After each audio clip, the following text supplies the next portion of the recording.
పశ్చిమ గోదావరి జిల్లా ఆచంట ఎన్టీఆర్ జిల్లా తిరువూరులో తెలుగుదేశం పార్టీ ఆధ్వర్యంలో రా కదలిరా పేరిట ఆదివారం నిర్వహించిన సభకు హాజరైన జూనియర్ ఎన్టీఆర్ అభిమానులపై టీడీపీ కార్యకర్తలు దౌర్జన్యానికి దిగారు. వారు తీసుకొచ్చిన ఫ్లెక్సీలు జెండాలను లాక్కొని వారిపై వీరంగం సృష్టించి అక్కడి నుంచి తరిమేశారు. ఆచంటలో వారిని అడ్డుకునేందుకు వచ్చిన జనసేన కార్యకర్తలపైన టీడీపీ కార్యకర్తలు దాడికి తెగబడ్డారు.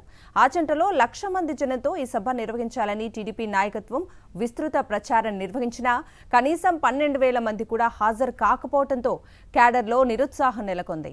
జూనియర్ ఎన్టీఆర్ ఫ్యాన్స్ జై ఎన్టీఆర్ పేరుతో జూనియర్ ఎన్టీఆర్ బొమ్మతో రూపొందించిన ఫ్లెక్సీలు తీసుకుని సభాస్థలికి వచ్చారు.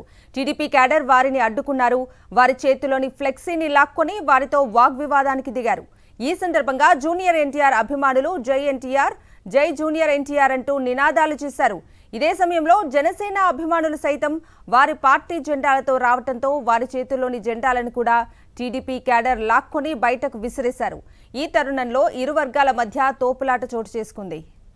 ఆచంటలో కానరాని జనసేన టీడీపీ జనసేన నాయకత్వం మధ్య అంతర్గత పోరు జరుగుతున్నట్లు ఆచంటలో జరిగిన చంద్రబాబు సభ ద్వారా బయటపడింది. ఈ సభకు సంబంధించి జనసేనకు సరైన సమాచారం ఇవ్వలేదన్న భావనతో ఆ పార్టీ నాయకులు బహిరంగ సభకు దూరంగా ఉన్నారని తెలియవచ్చింది. నియోజకవర్గ జనసేన ఇన్ఛార్జ్ చేగొండి సూర్యప్రకాష్ సైతం రాకపోవటం చర్చనీయాంశంగా మారింది. తెలుగుదేశం పార్టీ ప్రతిష్టాత్మకంగా తీసుకుని నిర్వహించిన 2 సభలకు జనం నుంచి ఆదరణ కరువైంది. 2 చోట్ల ఆశించిన రీతిలో జనం రాకపోవడంతో నాయకులు హతాశులయ్యారు. ఆచంటలో చంద్రబాబు జనం కోసం ఎదురు చూస్తూ హెలీప్యాడ్ వద్దే నిరీక్షించాల్సి వచ్చింది. దీంతో ఆలస్యంగా సభ ప్రారంభం కావడంతో వచ్చిన జనం కాస్త వెనుదిరిగి వెళ్లిపోయారు.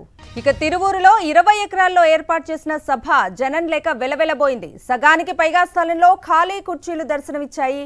సభకు వచ్చిన జనం కూడా చంద్రబాబు ప్రసంగం ప్రారంభించక ముందే వెనుదిరగటం గమనార్హం.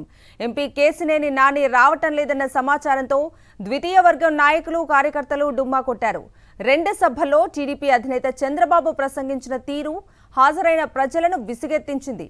6 హామీల అమలుపై బాబు ప్రసంగంపై మహిళలు పెదవి విరిచారు. వైఎస్ఆర్సీపీ ప్రభుత్వంలో అమలు చేసే సంక్షేమ పథకాలు తమకు ఎంతో ఉపయోగకరంగా ఉన్నాయంటూ బాహాటంగానే విమర్శించడం గమనార్హం. వైఎస్ఆర్సీపీ ఎమ్మెల్యేలను చంద్రబాబు విమర్శించిన తీరుని సైతం పలువురు తప్పుబట్టారు. ప్రసంగం ఆద్యాంతం ఆత్మస్తుతి పరనిందగా సాగింది. ప్రభుత్వంపై ఆరోపణలు గుప్పిస్తూనే రాష్ట్రాన్ని అభివృద్ధి చేసింది తానేనని చెప్పుకొచ్చారు.